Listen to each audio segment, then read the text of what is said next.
Hello family వచ్చేసామండి ఇంకొక mini షార్ట్తో. మేము అరుణాచలం ట్రిప్ వెళ్ళాము. Kurnool to Katpadi junction Madurai super fast ఎక్స్ప్రెస్లో వెళ్ళాము. టికెట్ ప్రైస్ వచ్చేసి పర్ పర్సన్ 450 రూపీస్ పడింది. ట్రైన్ జర్నీ అయితే చాలా బాగా ఎంజాయ్ చేసాము. ట్రైన్ 6:37కి కాట్పాడి జంక్షన్ రీచ్ అయిపోయాము. కాట్పాడి నుంచి వేలూరుకి 5 to 10 కిలోమీటర్స్ ఉంటుంది. సో మేము ఆటోలో వెళ్ళాము. ఆటో ప్రైస్ వచ్చేసి 150 రూపీస్ ఛార్జ్ చేశారు 4 మెంబర్స్కి. ఇంకా అలా డిన్నర్ టైం అయింది. ఇంకా మేము మళ్ళీ వేలూరు టు అరుణాచలం వెళ్ళాలి.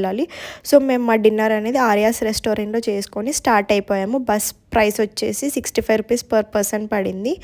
ఇంకా అలా బస్ అనేది 11:30కి అరుణాచలం రీచ్ అయిపోయాము. ఇంకా అప్పుడే మా లగేజ్ క్లోక్ రూమ్లో పెట్టేసేసి టెంపుల్ దగ్గరే గిరి ప్రదక్షిణ అనేది స్టార్ట్ చేసాము. గిరి ప్రదక్షిణ అనేది రాజగోపురం దగ్గర హారతి వెలిగించి టెంకాయ కొట్టే స్టార్ట్ చేయాలి. 14 కిలోమీటర్స్ వాక్.